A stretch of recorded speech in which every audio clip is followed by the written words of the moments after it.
This episode of Going In Raw is sponsored by Magic Spoon. With Magic Spoon, you get the amazing flavor of your favorite childhood cereal, but with more protein and less sugar. Go to magicspoon.com/raw today to grab a variety pack, which comes with 4 flavors, and each serving has 0 sugar, 13 to 14 grams of protein, and just 140 calories. Magic Spoon is so confident in their product, it's backed with a 100% happiness guarantee. So if you don't like it for any reason, they'll refund your money, no questions asked. So get your next delicious bowl of high-protein cereal at magicspoon.com/raw today and use code RAW to get $5 off. Hey, Friendo, Steve here. Hey, Larson. Welcome back to Going In Raw, the only pro wrestling podcast you need to be listening to. On today's episode, we've got a lot of news over a very tumultuous week of wrestling, including, we're also going to be doing our NXT review. We're going to talk Stand and Deliver and last night's NXT TV with a shocking, I tell you, heel turn from a former NXT champion. Maybe it wasn't really that shocking. It wasn't that shocking. You said, like you said, last night's NXT. For me, last night's NXT. No, yesterday afternoon's NXT for me. For cable television, it was on Tuesday.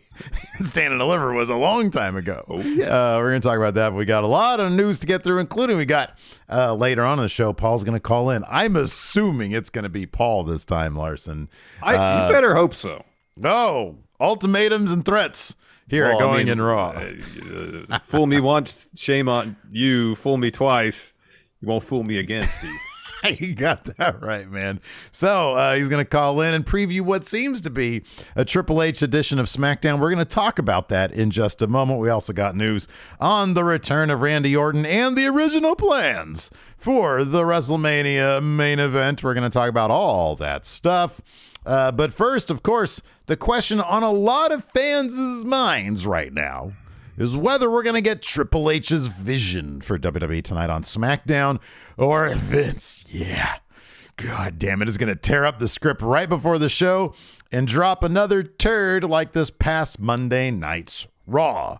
Based on the SmackDown preview on WWE.com, it's looking like it's going to be a Triple H helmed episode, and according to Fightful Select, quote, higher-ups that we spoke to on Thursday believed and hoped that SmackDown would return to the version of the show we saw since Triple H took over. As of noon Pacific, there haven't been any reports that Vince McMahon was in Portland for tonight's SmackDown or made any changes to the show. Larson, I am glued to Sean Ross Sapp's Twitter account because I would imagine as soon as word comes down that Vince McMahon is there running the show or is in town or has been seen on site, then Sean usually is like, blah, blah, blah, texts that or tweets that stuff out. Indeed. So what do you make of this report that Vince is not there? You know, I'm hopeful there's like Raw was a situation where Vince was in town for WrestleMania, and you know, maybe you could point to some things that happened at WrestleMania that you could say, well, Vince might have done that. The absence of Lashley and LA Knight is a popular one that people look at. Yeah. And then he was in town, so he was like, all right, I'm here. Might as well do this for old times. Completely rewrote Raw and then went back to Connecticut. Has no plans to make the trip to Portland. And what we saw on this is wishful thinking, and this is me being optimistic. Back to Connecticut, and unless he happens to be in town for that particular day's taping, you won't be involved in it. That's my wishful thinking. That's what I'm hoping is happening here, is that, you know, 85-90% of the time we're gonna get a Triple H show. If Vince happens to be in town, he might exert his influence on that particular episode. Yeah, that is that's definitely the hope. You know, I mean, grasping for straws, trying to figure out, okay, well, maybe, you know, him understanding that this deal is done and he was in town, so he wanted to mix it up a little bit for old time's sake, all the way to speculation that Endeavor saw how much of a turd it was and saw the fan reaction online, which, you know, WWE has sort of not cared about for the longest time, but other entities do care about that kind of stuff. maybe they wanted to. Maybe it wouldn't surprise me if somebody put in a call and said, maybe hang back.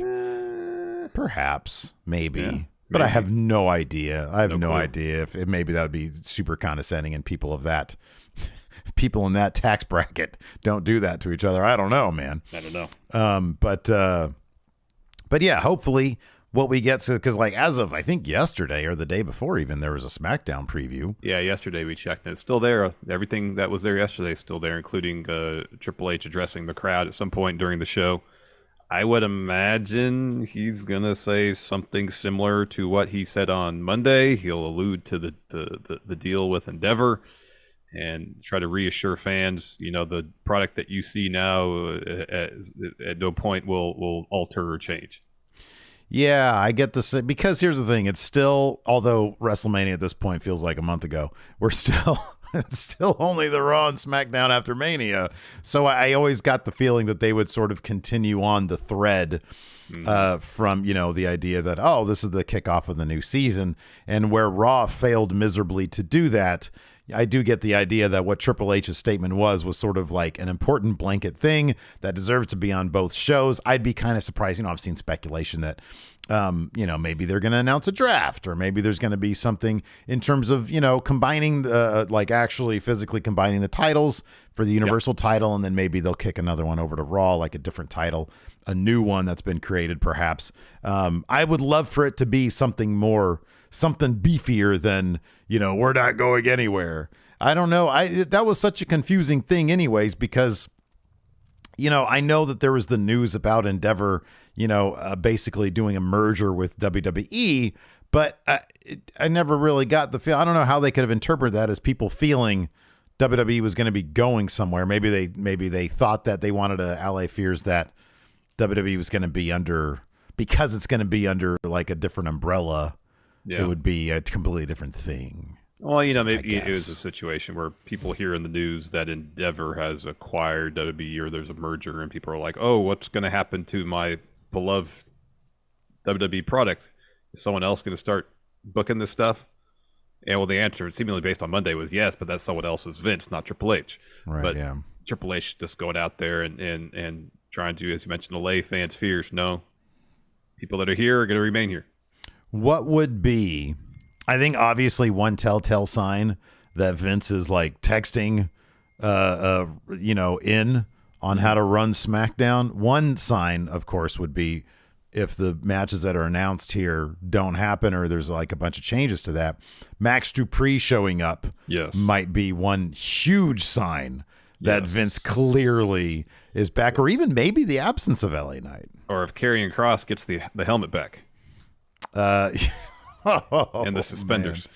Yeah, right. Yeah, although it's not like Karrion Kross has been treated like $1 million since he's been there anyways. No, but has not. I am Elves here in chat says Triple H feels like Kendall Roy, while Shane sort of feels like Roman Roy. I'm also just starting season 3, so I could be inaccurate with that. I would actually switch those. Yeah, I would think. I think yeah. Triple H is more. I'm sorry, Shane is definitely more Kendall. Shane is absolutely Kendall. Yes. Stephanie is definitely Shiv. Triple H, I kind of feel like Triple H is more Tom. I think that analogy is actually kind of apt. Yeah, that's pretty good. That's pretty. In which case, I don't know who Cousin Greg is, man. Gabe Sapolsky.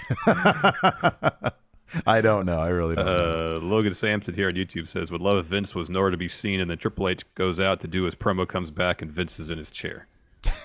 He just tricked him. He just tricks them, yeah.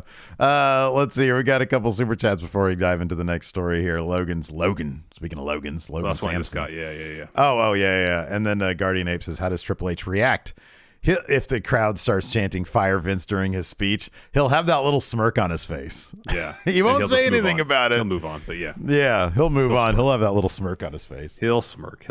Let's talk about WrestleMania. Of course, a lot of fans were disappointed, upset, angry, threatening to cancel their Peacock after Cody lost to Roman Reigns, main event of WrestleMania.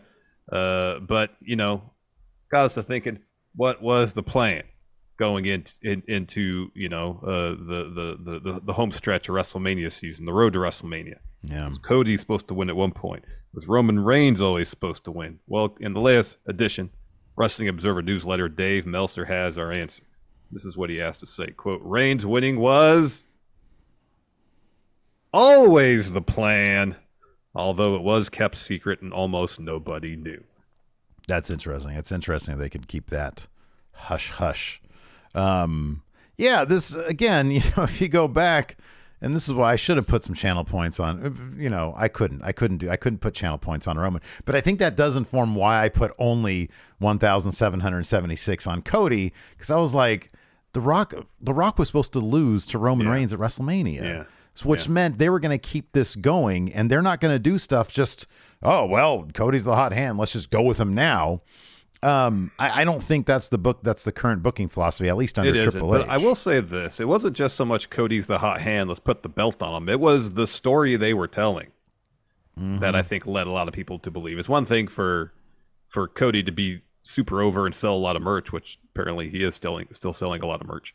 But the story was this is how the bloodline is going to crumble. They had seemingly had most, if not all, most of the ingredients. No answer for Solo, but with Sami and Kevin Owens there, along with Cody, it seemed like for the first time there was a unified front to counter most of the strength of the bloodline. Yeah. And I think as a combination of Cody being super over plus the way they were telling the story, it seemed like, oh, this makes sense. Yeah. This makes a lot of sense for it to happen now. And obviously, it didn't happen. It was never the plan for it to happen. I do think that they have an opportunity if they're gonna do Cody Rock in Philadelphia. If that's gonna be the thing. Sorry, Cody Rock or Cody Roman? Cody Roman Rock. Cody Roman at WrestleMania. Thank you for correcting me on that one. You got comments. Steve's gone crazy. They're going to do Cody Roman in Philadelphia for WrestleMania 40. I think that they're going to have to get very clever with the booking on Roman Reigns here, because I'm sort of back to low bloodline wins where I'm not going to believe it's going to be anybody at this point. Oh yeah. No, it's not until Cody faces Roman again, all confidence on Roman. Yeah. Regardless of opponent. Yeah. Chody versus Rock at WrestleMania 40. Chody Rhodes versus Rock. Yeah. And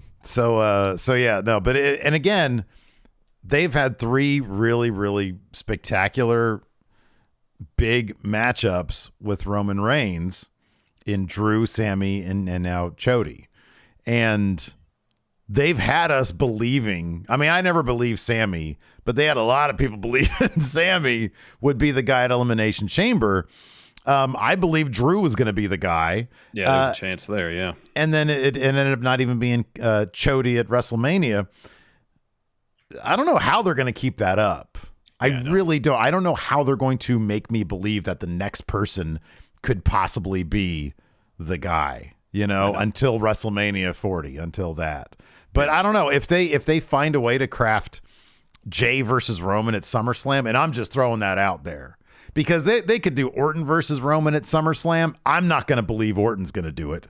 I'm not going to believe that shit. Watch 7 months from now, or 3 months, 4 months from now, I'm going to be sitting here like, oh yeah, Orton's definitely winning. It's his time.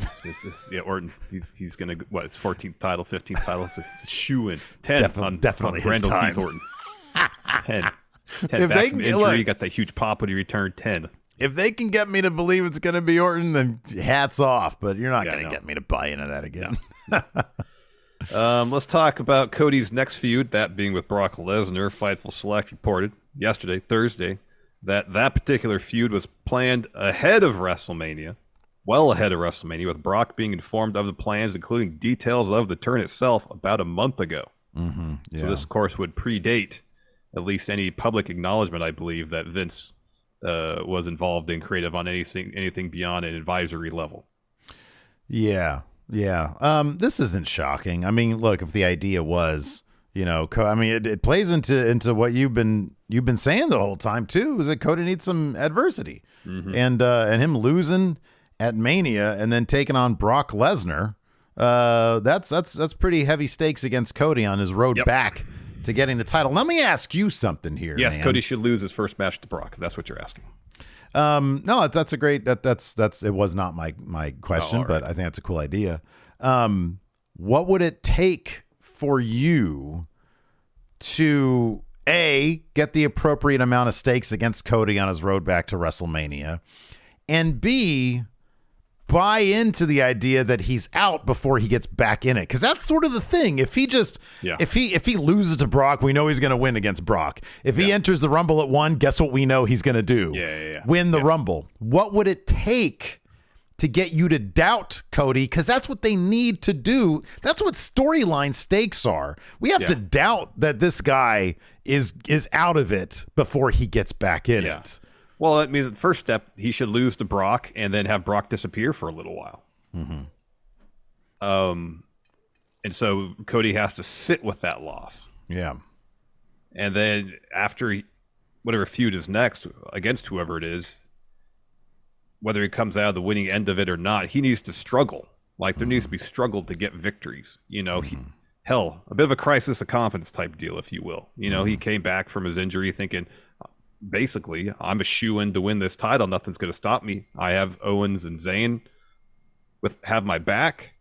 I have this all worked out, or so he thought. Didn't come to pass. So not only does he have to go back to the drawing board in terms of strategic point of view, he has to go back basically to the very beginning from a physical point of view. You know, he's going to get destroyed by Brock. He's got to walk into that match with all sorts of DDP rib tape on. Like, it should be the next, I don't know if that match happens at King and Queen of the Ring at the end of May. Yeah. Brock should be these next 6 weeks just destroying Cody. And have Cody fight from underneath that entire match. And he seems like on the verge of victory, but all the accumulated punishment that Brock's been giving him catches up with them. Brock wins. Honestly, it just has to be a bunch of really, really good matches where it seems like Cody's on the verge of losing. If you string together just killer matches against killer opponents, I think that's the way to go. And I think that's basically what you're saying too, because a really great match makes you believe that the good guy is going to lose, and then he comes back and he gets it. Exactly. But I think I definitely think he should lose the first time against Brock, and then they can revisit it later, and then at that moment he'll have rebuilt himself up to the point where he can beat Brock. He just don't have the 2 matches back to back, because if he loses the first one, it's for sure he's going to win the second one. Yeah, man, oh man, we've got 812 people watching on the YouTube right now. Hello, Thanks everybody for joining us. Do us a favor, it's free. Just hit that thumbs up button, hit that subscribe button, and the notify bell. We're a new podcast here called Going in Raw, so we're brand new. Sorry, trying. What, 3rd episode? Oh, dude, we just learned how to do YouTube like 3 weeks ago. And then, already we've got this many people watching. It's amazing. So Thank you so much, everybody. Welcome in. Everything. Welcome in. And if you want to check out our bonus episode live today at 3:30 Pacific, 6:30 Eastern episode, it's going to do it's called Overrun, and it's you can get their YouTube channel members, click join, or go to patreon.com/Steve and Larson. We got bonus episode. We're going to react to Dave Meltzer's star ratings for the various matches. The new newsletter dropped today, so we're going to take a look at the newsletter, and we're going to take a look at these star ratings, give our own star ratings. I'm giving my reaction face if you want to use for the thumbnail. Go ahead. Wow. Oh, yeah, that's good. Oh, that's good. Now dismayed. Give me dismayed. Give me horny. Anyways, let's talk about this. Yeah, you mentioned Randall Keith Orton earlier. Do we have update on his status, Steve? Yes, we do. Actually, right here. No, it's not happening. Thank you for status update. Let me clarify. Prior to WrestleMania, there were some rumors going around. New rumors that Randy Orton could make a surprise return from back surgery, either at Mania or the Raw after.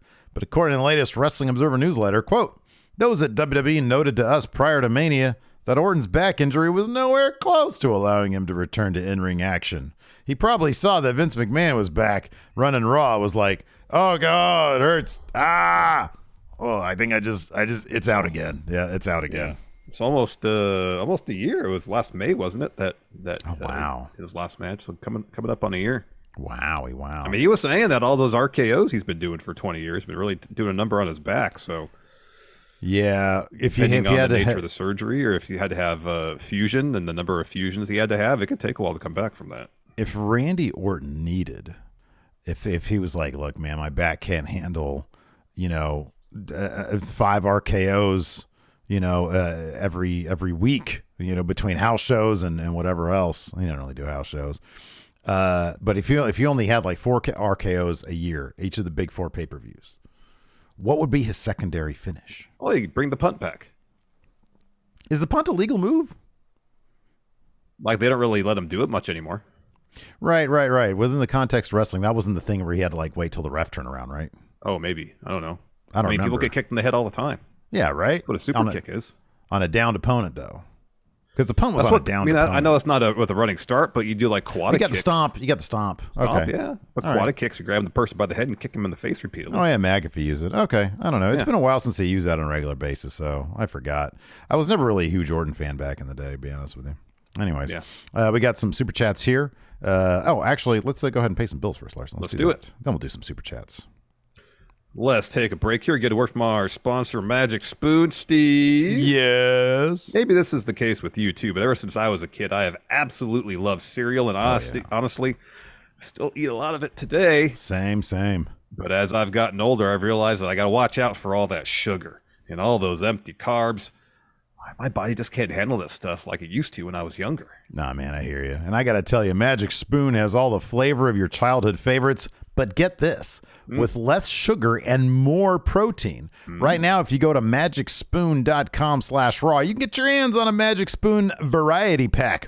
It includes 4 flavors: cocoa, fruity, frosted, and peanut butter, and has 0 grams of sugar, 13 to 14 grams of protein, 4 to 5 net carbs, and only 140 calories per serving. Yeah, it's high in protein, has 0 sugar, it's keto-friendly, gluten-free, grain-free, and soy-free. I finished my box, a cinnamon roll Magic Spoon already because I've been eating it all week long, not only because it's delicious, and it is delicious, but it's got the protein I want my body needs to fuel my morning workouts. So go to magicspoon.com/raw to grab a variety pack and try it today. And be sure to use our promo code RAW at checkout to save $5 off your order. That's right, man. And Magic Spoon is so confident in their product, it's backed with a 100% happiness guarantee. So if you don't like it for any reason, they'll refund your money, no questions asked. Remember, get your next delicious bowl of high-protein cereal at magicspoon.com/raw and use the code RAW to save $5. Thanks to Magic Spoon for sponsoring this episode of Going In Raw. I gotta get to that site and get my variety pack, because as you can hear, this box is empty. I finished it 3 days ago. Yeah, me too. I gotta do the same. Gotta get some more, man. And this episode of Going In Raw is sponsored by BetterHelp. You know, Steve, we all grow and change as we go through life, and getting to know yourself can be a lifelong process. I thought I had a pretty good idea of who I was until I hit my mid-20s. It was around that time I was really feeling overwhelmed by life and started dealing with severe anxiety. It got to the point where I realized that I had to go to therapy. While it took me a few tries to find someone I felt comfortable talking to, once I did, I learned positive coping skills so I could better manage my anxiety and help me become, hopefully, a better version of myself. Yeah, man. Therapy is a way to deepen your understanding and self-awareness. And if you're thinking about starting therapy, give BetterHelp a try. BetterHelp connects you with a licensed therapist who can help you on that journey of self-discovery from wherever you are. BetterHelp is completely online and is designed to be suited to your schedule, and you can switch therapists at any time for no additional charge. All you got to do to get started is fill out a brief questionnaire to get matched up with a licensed therapist. So discover your potential with BetterHelp. Visit betterhelp.com/raw today to get 10% off your first month. That's BetterHelp, HELP.com/raw. A couple super chats here before we get started on the next thing. We've got, let's see here. Tom Talks Rubbish says, thanks to Larson for a great conversation today. Steve, an open invitation when you're ready. I'll keep that in mind, Tom. Yeah, you went on Tom's show today. Yeah. I don't know, was that live or is it going to drop at some point? It's going to drop in a month or so, a month or two maybe. Wow. No, it was great. Yeah, thanks for having me, Tom. It was a lot of fun. Absolutely. Let's see here. Naso says, if Bischoff comes out during the Triple H segment tonight and hands Triple H the World Championship, we'll know Vince is back. I don't know. I kind of feel like Triple H is the one who booked that in the first place back in the day. he had a lot of power back then. RedTube says, should Gunther hold the IC title until he beats Roman for the Universal Championship at WrestleMania 49? Oh, it should be at Mania 41. Okay. But yes. Oh, wow. Look at this name, Steve. Do you want to say it or should I say it? Go ahead. Go ahead. Want to rock, paper, scissors for it? Yeah. 1, 2, 3, go. I got scissors. Donkey Dong. Yes. Gifted a sub to Going in Raw. Thank you very much. Maeve Kirkland says, you're brand new. You have way better visuals than I would expect for a new podcast. Have a quick fiver to help you get started. Keep up the good work. Thank you, Maeve. We appreciate it. Thank you, Maeve. Thank you so much. Oh my God. We got 936 people here, man. Hit that thumbs up. We got Triple H calling in a little bit. Yeah, Triple H. Triple H's got a lot going on right now. If he sees Twitter likes down there, he's going to be much happier. Yeah, man, absolutely. Do you want to talk about Stand and Deliver first before we talk about last night's NXT? I suppose we could do that. We can run through Stand and Deliver real quick since it preceded this week's episode of NXT. I guess overall thoughts, it was a quality show. Yeah, it was really good. Actually, probably the least enjoyable match was probably the main event. I was surprised. I thought Braun and Carmella did not have really great chemistry. I felt like a lot of that was sort of slowish and not terribly compelling. And then on top of that, let me ask, so like I get it, like Melo's not really I guess he's a bad guy. I mean, the way he won in the end, I just wasn't huge on that. I felt like this needed to be that, and I think that's what they're going to do next, obviously, with Braun turning heel, is that Carmelo's going to get the clean win on Braun Breaker. Yeah. But like, I feel like that should have happened at Stand and Deliver. I thought this was a huge moment. I know Braun's lost the title before, but this really felt like this was the next guy, in NXT, and using Trick to because the finish was like, Trick, didn't he blast a Braun? Yeah, he hit Braun with the belt. With the belt. Yeah. I thought that was kind of a bit extreme. Like, distraction is one thing, but blasting a guy with a title is kind of another thing. And then at the end, I was like, Braun, don't shake his hand. His dude blast you in the head with a title. Yeah. I thought Carmelo's character is a little bit better than that. And so I know they're going to give him the clean win now, but I don't think this needed to be a good guy, bad guy situation. I think Carmelo just should have been the guy to beat Braun clean at Stand and Deliver. Yeah, I know. But maybe they wanted that. I agree with you, but maybe they wanted the title shot to kind of motivate Braun's heel turn. But also the thing is, as who said this here in our YouTube chat? Magnificent says Carmelo cheated. How was Braun the heel? I get that too. Like, Braun went out there and through like a clenched jaw, was like, okay, congratulations, you're the better guy, I guess. Yeah.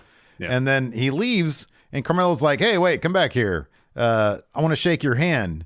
And Braun's like, F you, dude. You had your guy hit me in the head with a title. We're not cool. I'm out here. I don't even want to be out here right now. Yeah. But I'm out here. And then he takes both those guys out. That's not a convincing heel turn for me. That's just like a guy getting his back. And the crowd responded as such because they're like, one more time. Yeah. I know it's not like everybody has to be starkly on one side of one person has to be like obviously a heel, one person has to be obviously a face. There could be complexity to the characters, but this is a situation where it's like the way the match was booked, the whole situation was really murky. As far as who we're supposed to be rooting for and who we want to see be beaten in this match, Yeah, right. And I don't think it's so much a heel face thing. There's just someone you need to get, the crowd should be behind, and someone that the crowd want to see get beat up. Yeah. Wherever that happens in terms of face or heels. And the finish of the match just made that really murky, and it kind of undercut the finish of the match, which it should have been Melo's moment. 1,000%, it should have been his moment. W.S. Fletcher here in YouTube chat says Carmelo never saw Trick hit Braun, but by the time they got around to Tuesday, you'd think he'd know full well how he won that match. And they didn't. The fact that they didn't, that's a good point. But the fact that they didn't really address that, that's not like a thing between them. I don't know that. Like, for example, when Fallon and Kiana James won because Kiana James was being shady about it. Then Briggs had to bring it up to Fallon. Hey, she kind of cheated to win this thing. And so that became a thing, and they're not making a thing about it, which is why, I don't necessarily think that's going to be a relevant plot point. Yeah. But another curious decision for Stand and Deliver, putting like one of my favorite angles right now, the Chase U versus Schism thing, on the kickoff show. And having a major story beat happen. It was a major story beat. Yeah. Yeah. Duke was about to, because, Duke has been on he's been souring seemingly on Chase U. Yeah. And when it looked like he was going to join Schism, and then he turns on them and gets the big win for Chase U, that's kind of a big deal. They put it in the kickoff show. But that was a really fun match. The crowd really popped big. The crowd loves Chase U. Yeah. And they popped big for the Duke Hudson bit. So yeah, that was fun stuff. I like that. Yeah. Probably shocker of the night was Indy Hartwell winning the NXT Women's title in the big ladder match there. What'd you make of that? That was surprising. Once we saw that Roxanne was added back to the match, you would have thought, oh, it's just a formality now. They'll put the title back on her and continue whatever creative plans they had in place before she took her leave. But I guess, I'm assuming Indy was, once they decided this match was going to happen, regardless of Roxanne's participation, maybe they had Indy penciled in to win. And even though Roxanne was back, they're like, okay, we have some good ideas what we're going to do with Indy's character as champion. Let's roll with it.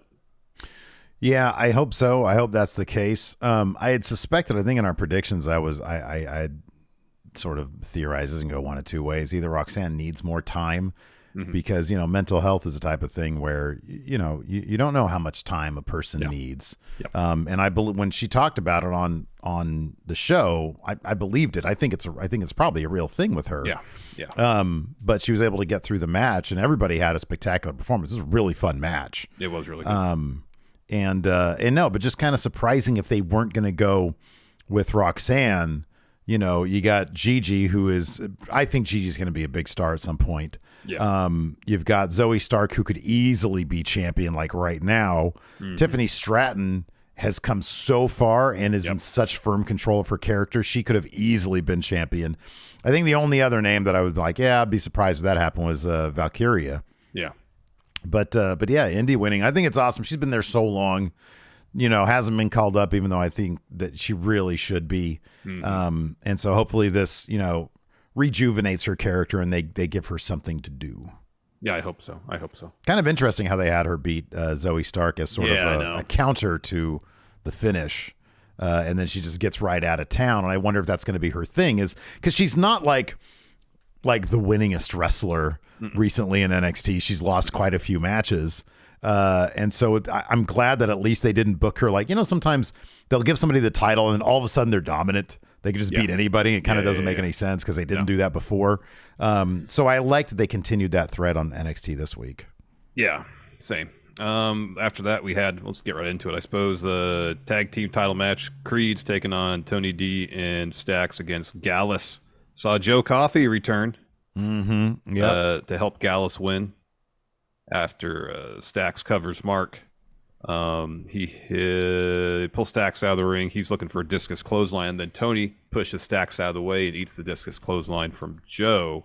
And then Wolfgang and Mark hit their finish on Stax in the ring to get the win. Yeah, wow. Yeah. Oh man, we just broke 1,000 people watching right now on YouTube. What's up, everybody? For NXT review, probably match of the. Pretty sure they're here for the first stuff, but yeah, now they're stuck at an NXT review. I know, because once you click on it, you can't leave. Probably match of the night for me was this North American title match: Wesley, Dragon Lee, Axiom, JD McDonough, and Ilya Dragunov. This was a lot of fun, and I really love that they referenced one of the spots in this match where Wesley was going for the what do they call it? Cardiac kick. Yeah. Cardiac kick. Yeah. Yeah. And Axiom kicked the shit out of him in midair. Yeah. And then during the match on Tuesday, when it was just Wesley and Axiom tried to do the same thing, but Wesley had turned around and hit a double stomp instead. I thought that was awesome. That match on Tuesday was phenomenal. Yeah, it was really good. And this stuff was really, really good too. It was. And the finish of this match was pretty cool, too. So Ilya is setting up for a torpedo on Dragon Lee. And as he hits that, Wes Lee hits Ilya with a cardiac kick. And then he covers Ilya to get the win and retain the title. A lot of fun. A lot of really great stuff in this match. Yeah, that was really terrific stuff. Then we had Johnny Gargano beat Grayson Waller. You know, you've been telling me this whole time Johnny's got to win this. I've been like, man, they got to give Waller a win, man. No, they don't. He wants his viral moments.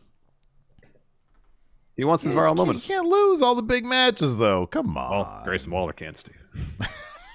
I guess I've been proven wrong. Larson wins again. Grayson Waller doesn't win again. This is a cool match. So look, it was brutal. Like Grayson Waller was effed up by the end of this. His back was torn to shit. Yeah. Candice and Baby Wrestling were sitting ringside for a spell. One point, Candice hands Baby to, I guess I would assume they're nanny. Hops the barricade. Because that lady just took off with the kid. Yeah. So I'd like to think that this wasn't a random Florida lady. In fact, nanny. Enforcer here in chat wants Waller's theme. Boom, boom, boom, boom, boom, boom, boom, boom, boom, boom, boom, boom. Get well, Enforcer. Yes, get well, Enforcer. What is this, day 2 of the hospital? Or is it day 3 now? Full day? Is it the second full day? Oh, boy. Still a long ways to go, Enforcer. Yeah. Hope you're doing well, man. Hope you're doing good, buddy. So Candice jumps the barricade, starts hitting Waller with the kendo stick. The finish saw Waller hit John with the chair a bunch, talks a bunch of crap, and that allows Gargano to hit a low blow. He blasts Waller with the chair, puts the chair around Waller's neck, blasts it with another chair, locks on a Waller or Gargano escape. Waller taps out, and then Indy and Dexter Lumis meet John and Candice on the ramp. So we had a bit of a reunion for the way. Of course, I don't. Maybe I wasn't paying attention. We mentioned how Indy won that title. Dexter Lumis showed up. Oh no, we didn't mention that. Yes, under her, and then like lifted her up the ladder because she was like too weak. That was a really fun. It was. But then again, she didn't really win it. It was like Dexter Lumis who, got under her and then like lifted her up. But It was awesome. I don't care how she won. It was a cool moment. It was a really cool moment. It was a great moment. Yeah. After that, we got Tony D and Stax backstage, and Stax is like, "I let the family down. We lost." And Tony D was like, "No, you didn't let anyone down. We're a family." Then Pretty Deadly steps in, says, "Oh, you two must be feeling terrible." And Tony says, "Well, yeah, we're not quitters." Yeah. And Stax again apologized. "I let you down, Tony." And Tony says, "You didn't let anyone down. We're a team." And so all like Stax and Tony start pushing with Pretty Deadly. Rest come in to break it up, and they had a match on Tuesday. Yeah, good to see the family get a win here. I want them to stay together for a while, man. Before but do you think Stax tries to no longer be underboss, want to become boss? That's how it's got to go. Yeah, he's got to try to be boss, and this can't be the kind of thing where because I like. Stax was resigned to being murdered by Tony D. Mm-hmm. Well, now, now that he's going to get more, he's an equal to Tony D. It's not going to be so easy as, hey, let's go out to the bridge. I know. I know. It's going to be Stax that's be throwing Tony over the bridge. They got to do that bit, man. They have to do something. Then he cuts to the bridge, and it's like obviously a dummy, like a mannequin falling. That'd be good. Yeah, totally. After that, we had Isla Dawn and Alba Fire winning the women's tag titles from perhaps the most ill-fated team, Kiana James and Fallon Henley, during this match. At one point, Kiana James really wanted to cheat, and she was like, "Hey, Jensen, you simp, give me my bag." And he was like, "I'm not going to give you your bag." She's like, "Give me my bag. You don't get the bag." And then they lost their tag team titles because Jensen wouldn't give up the bag, which I guess is probably a metaphor of some sort in this particular relationship, and we got more of that. So it was revealed. I was kind of disappointed with the Sebastian reveal. It was just Kiana James was playing the proverbial field. Well, that's what she said, at least. Well, yeah. I mean, come on. That's, that makes sense. Oh, it does. Yeah. It does. But yeah, I agree. It would have been maybe more impactful for... If it was like a PC, like a wrestler, Yeah, someone else there. That coworker. What was that? What's one of the dudes that's going to show up soon? Frank Ledger? Tank Ledger. Tank Ledger? Yeah. Should be Frank Ledger. Sounds like a CPA.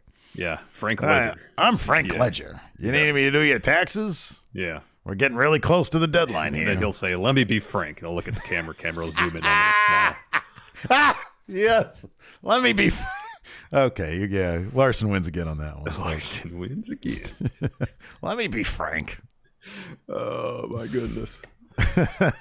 And then Isla Dawn. So then Isla hits a backstabber, and then Alba follows with a senton to get the win on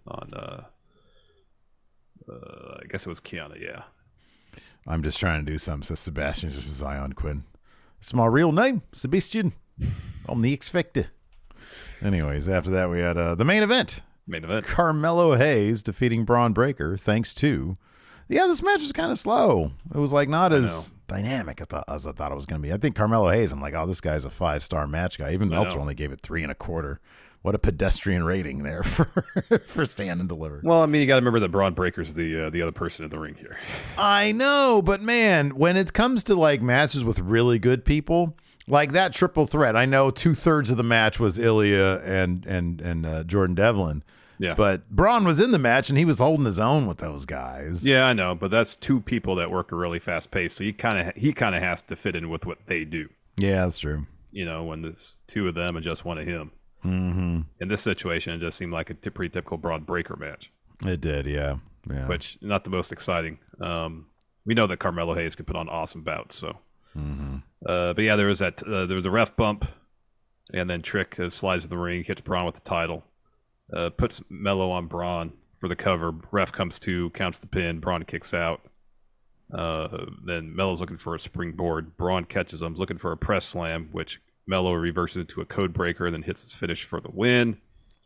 And as the ref's about to present the title to Melo, Braun takes it from him, offers Melo a fist bump, and then Braun hands him the title. Mm-hmm. Yeah. And that was Stand and Deliver. And then NXT on Tuesday, not yesterday, on Tuesday, started off with an Indy Hartwell promo. She was like, guys, you have no idea how long I wanted to hear that. Meaning the cheers of the crowd and her being named NXT Women's Champion. She's like, it's been a few days now. I can't believe it's real. I'm NXT Women's Champ. I gave up a long time ago on what I would say when I finally won the title because I didn't think it was ever going to happen. I gained some momentum, gained a few wins, then it was right back down. I really doubted myself. I was tag champs with Candice, but could I do it on my own? Holding this was just a pipe dream. But you know who never doubted me? You guys. You stood right by me, and just like that, you picked me up when I was down. No, that was Dexter. She's getting that mixed up with Dexter Loomis. He literally picked her up. Anyway, she says, you stood right by me, and just like that, you picked me up when I was down. The outpour of love from Stand and Deliver makes this moment that much sweeter. I don't want to take up too much time. There's 2 more things I need to get to. Number 1, I need to acknowledge Roxanne Perez. If it wasn't for her, there never would have been a ladder match, and I wouldn't be standing here with this. So the first person who should get an opportunity for the title is Roxanne. Secondly, but then she's interrupted by Zoe Stark, who says, no, I want title. Yes, she says, I can't stand back there and listen to this crap. This is nonsense. We get it. Pigs fly, unicorns are real, and Indy is new women's champion. You had quite the upset, but you're holding a title that has been held by legends, future Hall of Famers. And you want to know what the most disgusting part is that you have it now. They worked so hard to build up that title. They brought it all the way up here, and Indy, you're all the way down here by the floor, she said. You're nowhere near that level. The most positive thing I got out of Stand Deliver is that we get a very beatable women's champion. And you want to talk about Roxanne? We haven't heard from her since Saturday. She gets to the back of the line, and if you want to talk about title matches, you just want to hand them out. How about you hand a title match to me tonight? Then Indy says, Zoe thinks I'm a beatable champ, huh? I want to see how beatable I am. Let's have ourselves a women's title match. And Zoe says, Indy, you just made the biggest mistake of your life. You're going to make history yet again by being the shortest reigning women's champion we've ever seen. Ooh. And then we're at the airport. Baggage claim. Mm-hmm. Wesley's getting his luggage. Axiom walks up to him and says, I want a North American title match on Tuesday. And Wesley says, you got it. I really wish Wesley would have been like, do they let you wear that mask at an airport? It's like That's a high security zone here. That's a good question, yeah. No, I don't think you're allowed to do that anyways, unless his passport has the mask on too. Anyways, they don't let you. They don't even let you wear hats or glasses when you take your passport pictures. Man, they make me strip down all the way, Larson. Full hog. Are you sure that's a passport picture you're taking? I'd do it voluntarily. After that, we had Tony D and Stacks versus Pretty Deadly. Oh my God, is that naked guy at the airport again? Good Lord, he's pale. We had Tony D and Stacks versus Pretty Deadly. Tony Stacks. We rawgated Tony D and Stacks. Anyways, so Tony D and Stacks. No, that's right. Yeah, take the loss here. They lose because of an exposed turnbuckle. Yeah, that's right. They keep on losing here. Yeah, and there is some twin magic kind of going on where one of Pretty Deadly hides their head under the apron skirt without a tag. That was pretty funny. It's twin magic when you look nothing like the other guy. I know. That was pretty funny. It was pretty funny. So in the end, Prince throws Tony into the exposed turnbuckle and rolls him up to get the win. Mm-hmm, that's right. After that, we had a JC Jane. Tony Deans, they need to put together some wins, man. I know. They can't just be like lovable losers. It kind of doesn't work. They need to be, maybe they should be called up in front of like the family board. Like they have to answer to somebody. Is that like the Vampire Council and What We Do in the Shadows? It's like they get like a cameo from everybody who's been like in a different gangster movie. Yeah. So it's like, I don't know. The guy who plays Spider in Goodfellas. And he was also in The Sopranos, so you could do double duty there. Yeah. And then, I don't know, other people. After that, we had a JC Jane promo. She was like, Gigi Dolan, you poor, pathetic son of a bitch. You really thought you were going to have your big Hollywood moment fueled by all your setbacks, your betrayals, your mother's anger, and the joy you had on your face. You really thought you were going to become NXT Women's Champion. Oh, yeah, we should point out that JC Jane got involved in that match as we kind of figured she would. Yes. Laid out Gigi. She says, I watched you climb that ladder rung by rung, but delusion is quite the disease. Within 1 second, I was able to push all that away. Gigi, you're never going to win that title match. And I was going to make sure of it. I broke your face. I broke your heart. And now that's all is left to do is break your will. Yep. After that, we got Dijak versus Odyssey Jones. Dijak gets the win here. Hey, Odyssey, I fell asleep in the tanning bed. Take it easy on me. No chops today, okay? Thanks. That dude, he looked like a rotisserie chicken. Friggin' Dijak did. Yeah, still got the win, though, somehow. Hits a DVD, gets a 2, and then follows that with a moonsault to get the W. Mm-hmm. Yeah. Then we had a Dragon Lee video package because he has his debut one-on-one bout tonight. And then we got a Gallus interview. And Mark says Gallus is finally complete. Joe says they remain on top where they belong. And Mark says, I love it when a plan comes together. And if you thought we were a problem before, just imagine what we're going to be now. And Joe says, I'm here to pick a couple fights. Then people will realize that this is their kingdom. It's out of kingdom. Hey, wow. Yeah. Meltzer did not like that match, by the way, at Stand and Deliver. He gave that the triple threat match. He gave that a 1 3/4. But he gave Brock versus Moss 3 stars. Huh.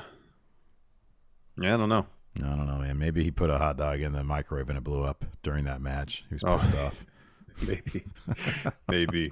After that, we had Nathan. Or he had some pizza in the fridge, put in the microwave too long, where it went from soggy to like rigid cardboard. Where you over microwave stuff and it gets hard. Brian Alvarez was like, "I told you, you should have got an air fryer. You put Microwaves, pizza in there. They suck. They suck. Give that microwave 1 star, Dave." Anyways, after that, we had Nathan Frazier versus Dragon. Our air fryer would be a 5-star cooking experience every time. I'm telling you, it is, man. It is. Gosh. It's the best, my favorite appliance. It is. No, it is. It is next level. That shit's from the future. It's like, who'd have thought? Just air can fry stuff. What? That's nuts. Anyways, after that, we had Nathan Frazier versus Dragon Lee. Looks like stuff. Yeah, this was awesome, but big loss for Nathan Frazier. Looks like they're going to go. I want to talk to you about. So Nathan Frazier took the loss here, but a phenomenal match. Later on, we had an interview with Nathan Frazier, which I'm desperately looking for here. Okay, so down towards the bottom, yeah, we'll just get to this now. He says, Stand and Deliver marks the end of the year in NXT, and although I didn't start the year on a good note, I know I can turn around. He says, when you have a moment of enlightenment, your perspective changes, and when your perspective changes, your reality changes. I think that's what just happened to me. And he seems like he came to some sort of catharsis. Yes. What are they doing here with Nathan Frazier? Epiphany. Yeah, right. He's going to go talk to Tyler Bate. Oh, you're probably right, huh? Because he's the guy with all the answers. Okay. Yeah. All right. Yeah. I like it. And then he's going to... So maybe we'll get a Tyler Bate, Nathan Frazier tag team. I'm telling you, man. They don't need Jay White. They've got Nathan Frazier. They should just rebrand him into like some sort of Switchblade type guy. I don't know. Nathan Frazier just seems like a good-natured individual. I don't know if I can... I don't work in wrestling, though, man. I don't want to see a good-natured individual. I want to see a badass. I mean... Goes around and he throws he grabs a duffel bag and he throws all the stuff out. Then he tosses over a garbage can. Oh, it's just, yeah. Vandalism is what you want. Yeah, exactly. Yes, exactly. Like when the Riot Squad, remember they would go around squirt ketchup on the wall and stuff? Yeah, they're just putting ketchup on the walls. I'm like, that stuff easily comes off. You're not really even doing much short-term damage. There's not a lot going on. No. Wet paper towel takes that right off. Right, yeah. Freedom KME says he had a Tiffany epiphany. Yeah, perfect. Oh, my gosh. Next, we had Chase U classes in session. Andre Chase says, it felt great to kick Schism's ass in front of the largest stand and deliver crowd in history. Clash cheers. Yay! And then Andre says, I really like to thank Tyler Bate for helping keep Chase U alive. I think he said alumni or something like that. Yeah, and Duke's like, whoa, hold on a second. Bate's a great guy, but I got the job done at Stand and Deliver. I'm thinking they're like, yeah, Duke's the guy. Yeah. And Chase is like, you're right. And I was going to mention that. But I remember what you said about honors and awards, and I didn't think you'd be into that. And Duke's like, it's not really the same thing, though. We're talking about me outsmarting everybody on the biggest show of the year. That kind of performance, that legacy, is surely something worth honoring. Chase says, you're goddamn right. Next week, we're going to have a ceremony and award you the MVP trophy. Wow, an MVP. That's exciting. Is this when Duke's going to turn on Chase U finally? Oh, no, please, no. But yeah, those ceremonies never seem to go well. No, they never go well. Then we had Alba Fire, Isla Dawn video package promo deal. They were concocting some potion or spell or something, talking about how they seized the seats of power and now they're the tag champs. And then this unholy union has risen, so all challengers beware. They are merely beginning to scratch the surface. And Isla says, curse any team that chases us. We're going to use our Bluetooth technology to taunt you via speakers. Yes, you think it's going to be magic. That's what they say about super advanced technology, right? It looks like magic to I know. If you brought that stuff back to the Dark Ages, wow. Oh, my God. You could rule. Well, they think you're a witch. Yeah, right, yeah. Then, more likely. You know what they did to witches back then. That's what happened to you. All sorts of terrible things, man. Yes. Anyways, after that, we had a Wes Lee interview. He said, I'm feeling good, riding on cloud 9 right now because we tore the house down, not the horse, the house down in the city of Angels, Los Angeles. He says, it was the wildest match of my life and every single person was on point. And he put over all of his opponents to Stand and Deliver. He says, the one that really stood out is Axiom. He says, I feel like I owe him one. So tonight, we're going to wake everybody up from their WrestleMania hangovers. Yep. See, like Wes Lee is a character who's a good-natured dude. Yeah. He's still interesting. Yeah, I know, right. Interesting character. He doesn't seem like he's just happy to be there. No, he's got kind of a story. Himself. Yeah, exactly. Yeah, he likes to challenge himself. Exactly. Yeah. Then we got Zoe Stark versus Indy Hartwell. Indy gets the win here. You mentioned Zoe hits her finish. And when she does that, Indy tumbles out of the ring. So Zoe has to get out of the ring, put Indy back in. So Zoe covers. And then Indy reverses that into Crucifix, get the pin. And we did not mention No Am Dar coming back. I know that happened during the Nathan Frazier Dragon Lee match.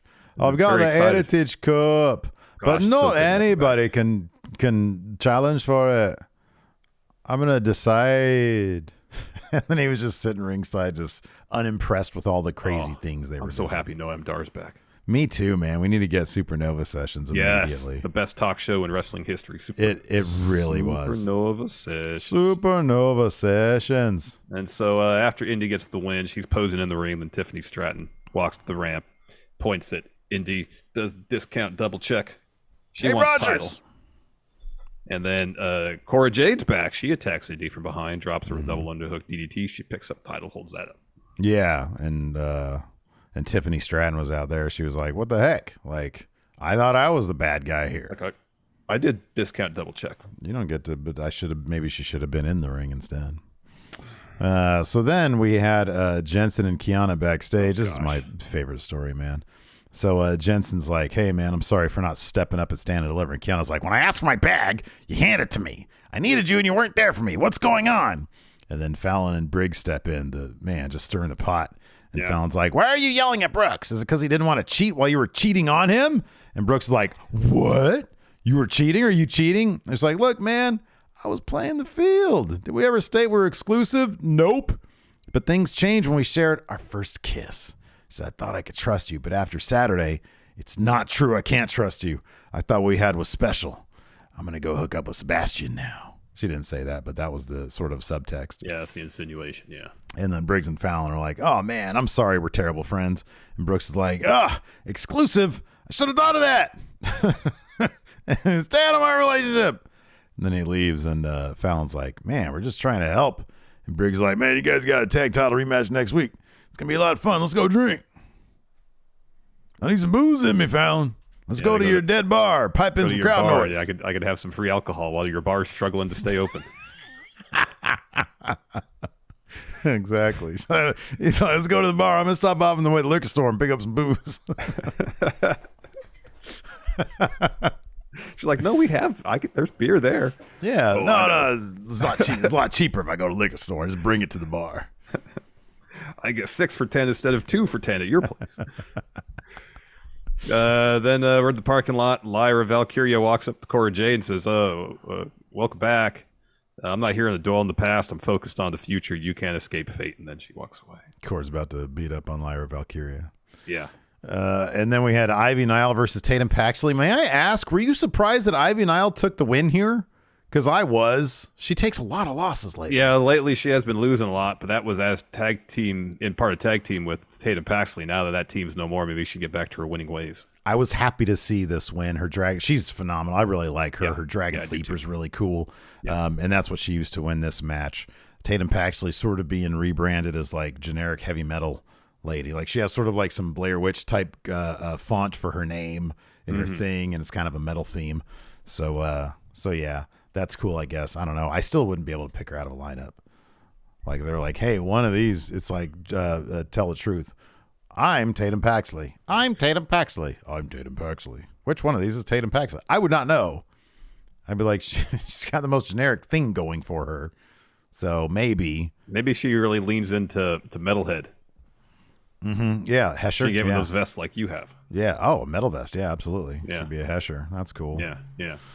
Then we had Ilya Dragunov interview. He says, I was chosen to be in North American title match because I seek challenges, so there's no challenge too big for me to attempt to conquer. Wesley is a strong competitor, good champion, but at Stand and Deliver, I had unmatched energy. You see the look in my eye. It's never going to be easy to win that match, but nothing in life is worth having comes easy. And hey, stop talking. Hey, listen. That's a lot of words you just said because you went out to Los Angeles and not get the job done. Look in my eyes because you're looking at the biggest monster you've ever seen in your life. Me and Christmas Mousepad, we're going to fuck you up. And then Ilya says, I'd rather fight and lose at Stand and Deliver than not get invited at all. Hey, I don't need an invitation to fight. You need one to fight me. So then Rubber Stone steps in and is like, why are you picking a fight with Ilya, you fool? He's going to wreck you. But I'll get you your match if you want it, but if you lose, we're done. I love this. This is great. None of it makes any sense. And I love Ilya. That line about I love Ilya's promos. They're so great. Yeah. I had unmatched energy. He's just a walking erection, man. Yeah, he really is. Ilya is just He really is. He's just a purple monster, man. Then we had another fantastic bout, Axiom versus Wesley. As mentioned earlier, they referenced the spot in their North American title match where Axiom tried to counter cardiac kick with golden ratio, but West countered that with a stomp. It was great. That was cool.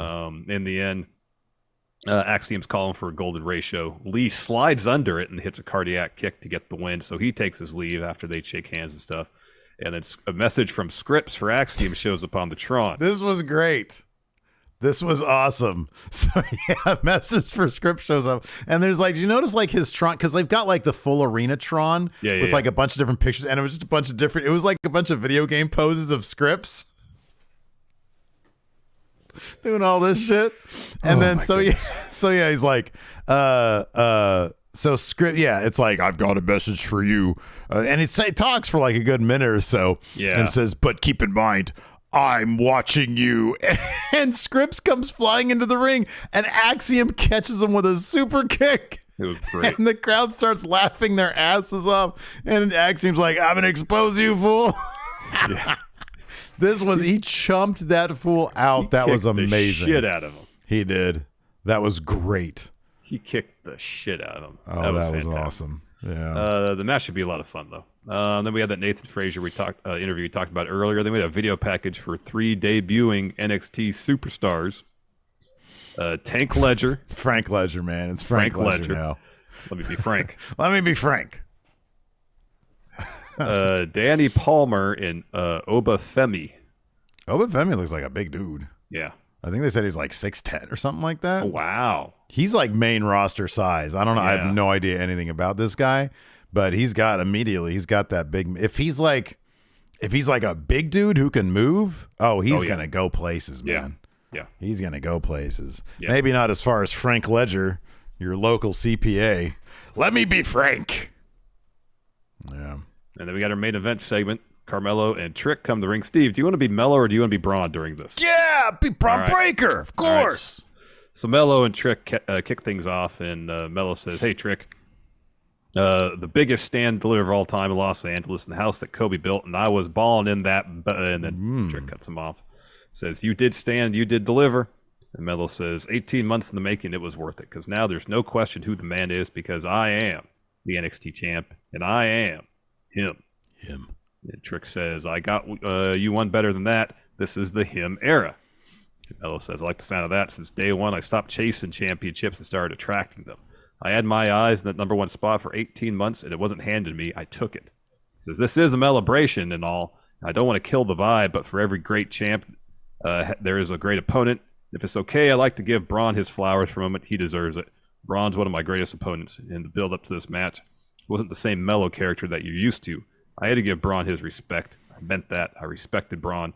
So Braun, come out here so I can tell you something.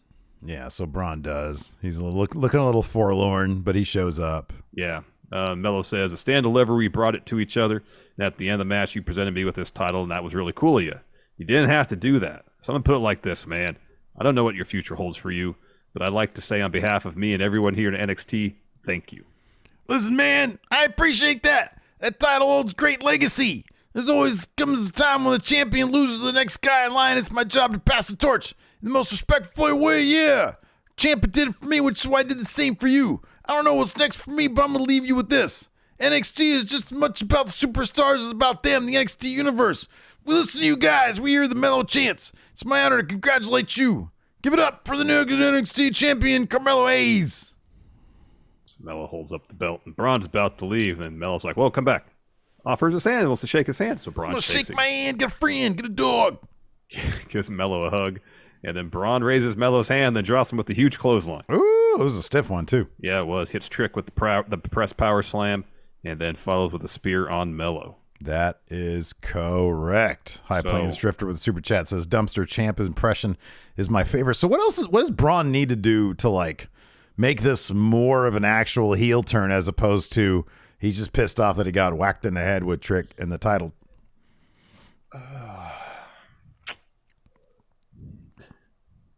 You know, they say Braun's got the dog in him. You pees on him like a dog. I was going to say, what do dogs do to express their displeasure? Bark. The hair on the back of their hair. Well, sometimes especially if they're really upset, at least by my experience, they'll poop somewhere they're not supposed to. Really? Yeah. Oh yeah, no, I've heard that before. Yeah. Yeah.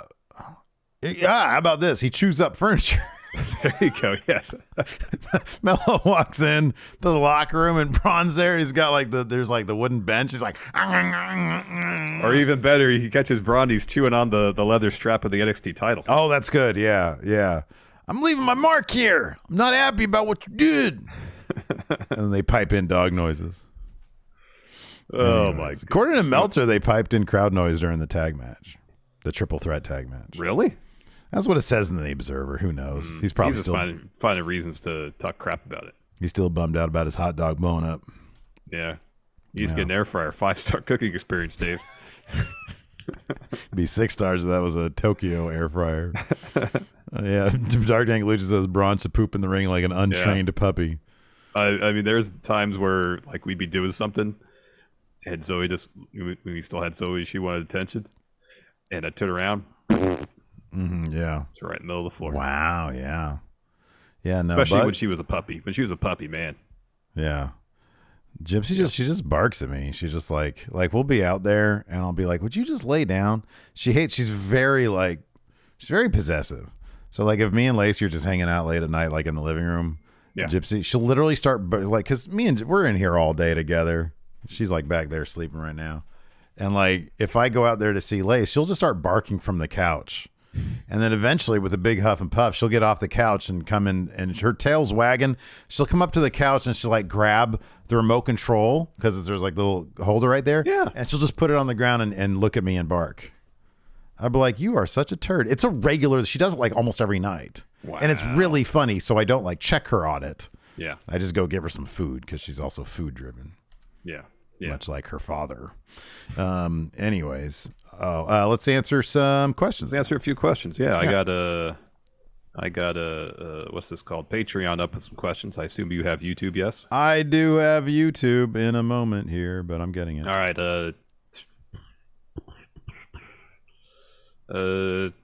Timor asks, is there at least one positive you can think of with Vince being back in charge of creative? Well, we don't know for sure if he is. SmackDown will really be the real litmus test here. Let's assume that he is. All right, for the sake of this question, let's assume that he is. So, this is a stretch because I can't think of anything else. Him being in charge of creative, if it tanks ratings, it might definitively kick him out. It might definitively end up with him on the outs, and we won't have to worry about him again. Yeah. If he stays away, the specter will always be there. So maybe it's a short-term negative, but a long-term positive. There's no net positive in him being involved in the creative aspect whatsoever. None. Right. Yeah. No net positive. Yeah. I mean, if he handles one story correctly, it doesn't outweigh everything else. Mm-hmm. Yeah. That comes with Vince. Yeah. There's no net positive with him being back. Yeah. Yeah. Kendall Washington says, I've been for some reason I thought he says, I've been teaming with Roman for years. I'm like, really? Jay? Wow. He says, I've been team Roman for years. My question is, how would you feel if Jay took one SummerSlam and Cody took the next WrestleMania, or have Roman do double duty and lose both? I would be ecstatic if Jay had Roman at SummerSlam. Mm-hmm. I'll also be shocked if that happens because I just don't see them seeing that as part of the story. Yeah. But I'd be ecstatic if they had Jay actually challenge Roman again and bring the original Bloodline story from 2020 agreed. Full circle. I would love that. I would love that. 1,000%. 1,000%. Let's see here. Brett Harrington, what if this is just leading to Survivor Series match Triple H team versus Vince's team? They're not going to make this. I would be shocked. I don't think. I would be shocked. I would be shocked and surprised. I would be as shocked and surprised as they did Roman stacking Bryan and Edge. Yeah. Which still shocks me. I know. Delightfully. Yes. because that was amazing. That was something else. That was one of the most unexpected things I've ever seen on wrestling television, I think. It really was. Jeremy Krecklau says, the Nathan Frazier promo killed me. All I thought was successful role change promo. GM mode has ruined my brain. Yeah, we're gonna figure out how to get back to GM mode with Enforcer in the hospital. We're gonna see how to get back. We have another episode going up on Monday, and then we have to film something to continue it going. But we're gonna we're in constant contact with the Enforcer. Obviously, zooming in probably is not gonna, and him looking at our Discord stuff totally probably isn't gonna work. But something to discuss over the weekend. Yeah, he's got time on his hands. and he can look at the old episodes, see where his team's at, and then if we need to institute those, matches for him in his absence on the stream, we'll do that. But we're going to figure all that out because GM mode is a lot of fun. Yes. Sebastian Garcia asked, if you could keep only one thing WWE did during the Triple H era, what would it be? Now, my answer to this question is under the perspective, or through the perspective that everything Bloodline began under Vince's tenure, including Sammy getting involved. So I'm taking the Bloodline story out of it because I think Heyman and Reigns are really involved in the creative of that. So I feel like regardless, that'll be fine. That'll be fine. It's Gunther. We've gone from rumors that Vince was going to bury Gunther in July of last year to him being the second most dominant force in the entirety of the company. Mm-hmm.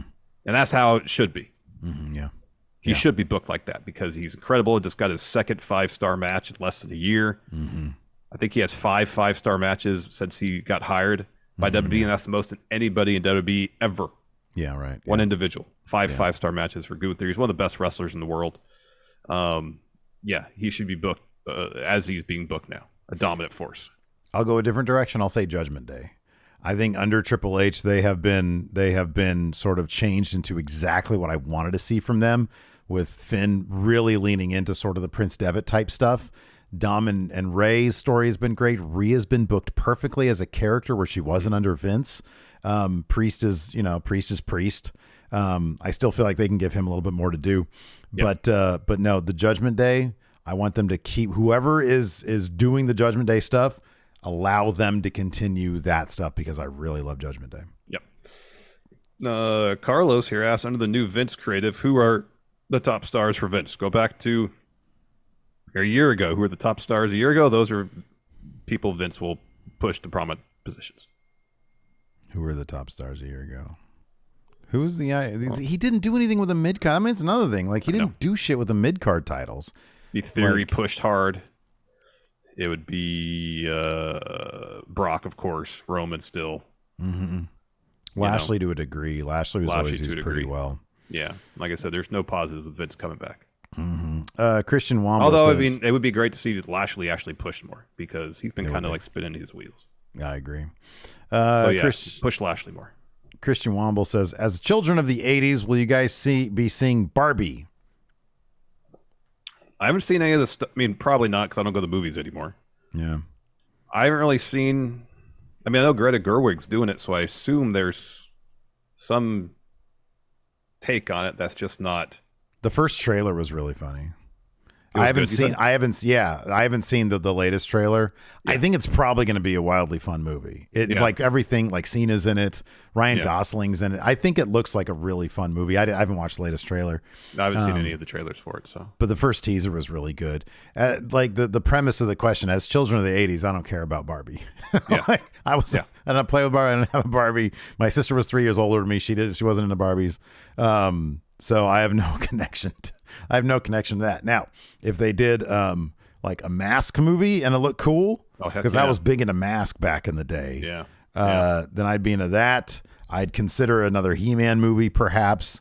Transformers, Michael Bay ruined that, but I feel like the latest Transformers stuff, I think they're trying to get back to like what it was in the 80s. Getting away from the Michael Bay stuff, yeah. But even that, like, I'm like, whatever. What about a Knight Rider movie? I mean, they did the reboot on NBC like a couple of years ago. What about Airwolf or Airwolf? I was never an Airwolf guy. Gotcha. Yeah. Manimal? Yes. If like Seth Rogen did a Manimal movie or Jonah Hill, that would be outstanding. I'd love that. That'd be something else. Let's see here. Waddle Vision says, who would you like to see Roman feud with next? So the Observer, Dave Meltzer says that Roman's not going to be back, or he's not going to be defending at Backlash. That's probably going to be Brock Cody, I think. Yeah, Cody, and then Ray and Bad Bunny against Priest and Dom. Those will be the headliners. Matches. Yeah. But in terms of who he should feud with next, if Orton's not back soon, Lashley. Maybe Lashley. Haven't gotten that yet. Maybe that will help motivate Hurt Business get back together. That could be. They kind of dropped the teases for that too. Yeah. It really it's weird. They just, whatever the reason is, I guess they decided we're going to do Lashley Bray for Mania. They just kind of dropped everything else Lashley was doing, and then that fell through. They had literally nothing for him. Yeah, I don't know. He's one of the top guys that should do something with him. Wait, Meltzer reported about White Brownie says Meltzer had something about Barbie. Was it in the newsletter? Oh, is it in relation to Cena being in the movie? Almost certainly. Yeah. Let's see here. I got it up right here. I'm just going to do a find for Barbie. X Ryan here says, do you guys see the H title being defended in Action Coast Wrestling soon? It is our wrestling promotion. It is our title. Our lawyers are talking to Cal Jack's lawyers right now. Mm-hmm. That is something we want to do. We have to get through certain issues. Of course, he's currently suspended. Yes. So we're going to see. The only reference here in the newsletter was Cena will play the love interest of the mermaid Barbie in the new Barbie movie that comes out. Barbie's not a mermaid. No, but there is a mermaid Barbie. Okay. Okay.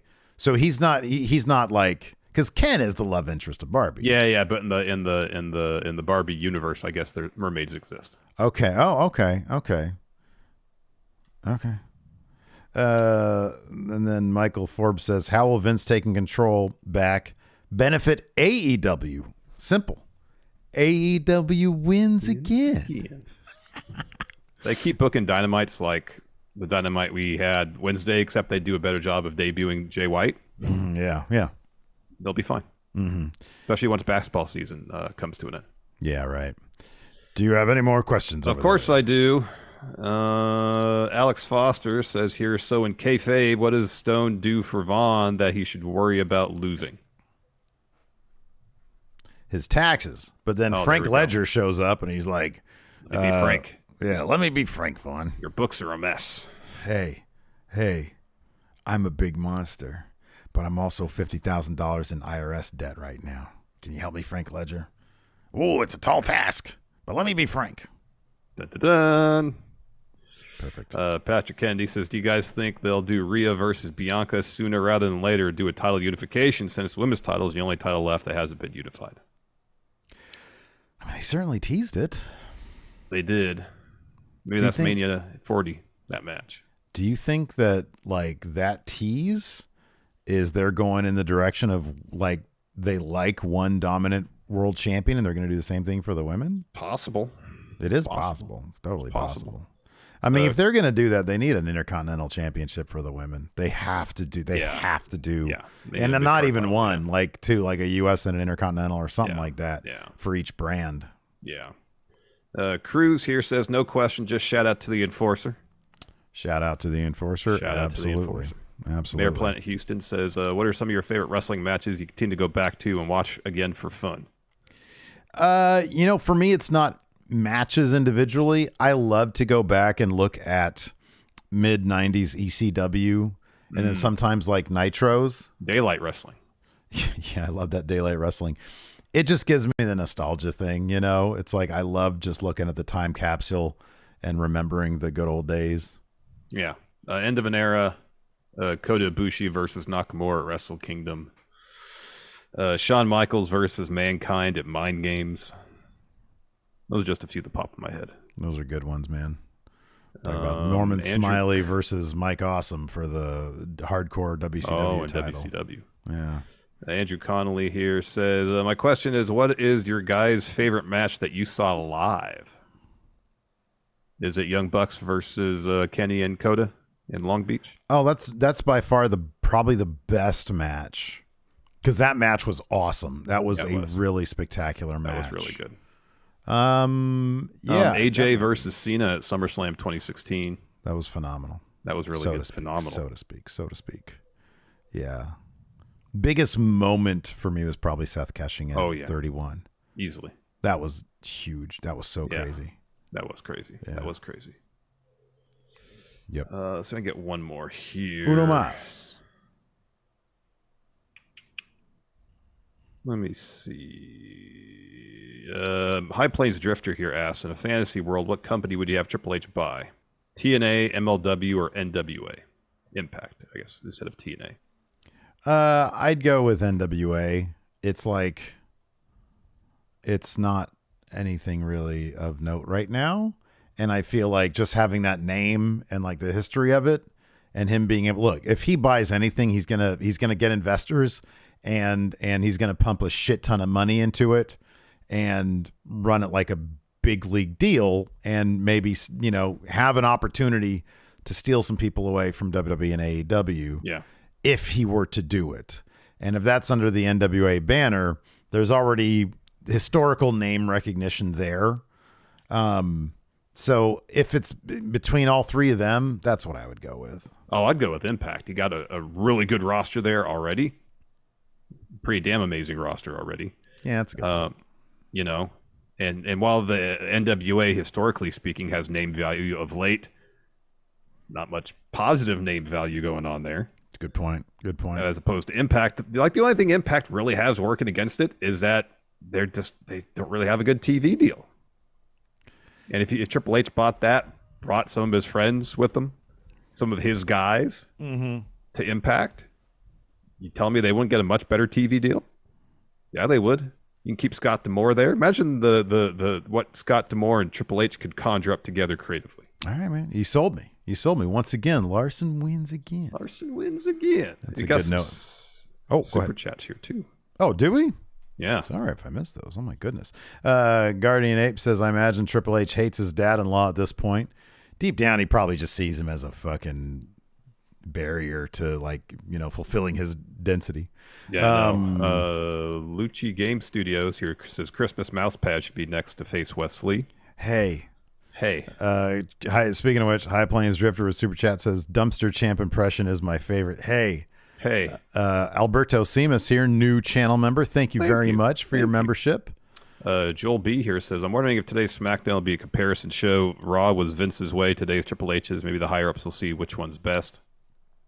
Maybe they kind of divided things up. Vince, you get Raw. Hunter, you get SmackDown. They're going to need a much better brand split if they're going to do that then. You got that right. Anyways, that's going to do it for the show today. Thanks. We got to call Paul, don't we? Oh my gosh, that's right. Hold on, let me check. About these calls with Paul. How dare you? Well, that's what I got you around here for, man. Hopefully, it's actually him. Well, we'll see how much your winning streak goes on. If it's not Paul, I'm gone. All right, well, let's see if I can get him in here. I don't know if it's going to work or not. Let's see here. It's totally going to be Vince. I know it. Or JR. Hello, hi, this is Triple H, the Game of Games. Hi, Triple H. What's going on here? Why is your picture's all messed up? Yeah, it's all huge there. Why? Oh, my goodness gracious. So, first up, let me apologize. I know my dad. Sorry, Vince. I don't even like calling him dad anymore. He got a hold of my Zoom, the password and stuff, and he called in. Don't blame Fat John Cena. He's doing his best over there. So, yeah, I apologize for that. All right, I understand. It's been a difficult week for you. You thought you were, you're probably riding pretty high after a pretty good WrestleMania just to see what Vince did to the Raw afterwards. Do you want a scoop? Yeah, absolutely. It was all me. I laid the groundwork for Vince to come. No, not saying I booked that crap show on Monday. I'm saying I invited Dad to come and book Raw to remind everybody what they've got. And to show the higher-ups at Endeavor that Dad should be nowhere near the product. I'm the king of king. I'm the game of games. You want to play the game? I'm playing 6-dimensional chess right now. And Gomez McMahon, he doesn't know what he's doing. Yeah, Triple H saying there's levels to this, huh? That's right. There's levels upon levels upon levels. You got that right. That's the strategy. I hope it works out for you, Triple H. I think it's definitely going to work out for the game. The King of Kings. It's going to be a situation where Triple H wins again. Triple H wins again every time. I'm the game. I get Sledgehammer, and I do all those things with it. Yes. So we got a SmackDown tonight. What can we expect? Oh, man, the greatest SmackDown after Mania in history. Sometimes you got to break a couple lemons to make lemonade. And that's what I had to do with my dad doing the thing. But you know what? Now it's different. It's my time now. Gonna book an amazing show. It's gonna be so good. It's gonna be amazing. It's gonna be a good show. Do you not have the show run down in front of you? Yeah, that's right. Well, that's right. That's right. I'm back. That's right. You thought I was God. All right. You thought I was God. I'm not God. I'm right here. Hang up. God damn it. Hang up. God. Hang up. Okay. What? He's gone. It was a Triple H call, dude. What's going on? Well, then Vince invaded. What? Yeah. Oh, my God. No more calls till we get this worked out. What happened? Nightmare. It was all zoomed in super close to him. Oh, not again. Oh my gosh. No more. How does that guy get to do that? How does he know how to use Zoom better than I do? Which, admittedly, I don't know how to use it very well. Did you get any good info out of Triple H? Any scoops? He was about to drop a scoop, but then Vince invaded. Really? Yeah. Did he give like the real story, the true story behind what happened on Monday? Oh, he said that he invited Vince to book the Monday show to show the higher ups at Endeavor that you don't want Vince booking anything. Seemingly mission accomplished. Wow, that's a hell of a scoop right there. See, that's why we got to keep on doing these calls. But he was going to talk SmackDown. Maybe there's going to be a debut or something tonight, and then Vince. Wow. Oh my gosh.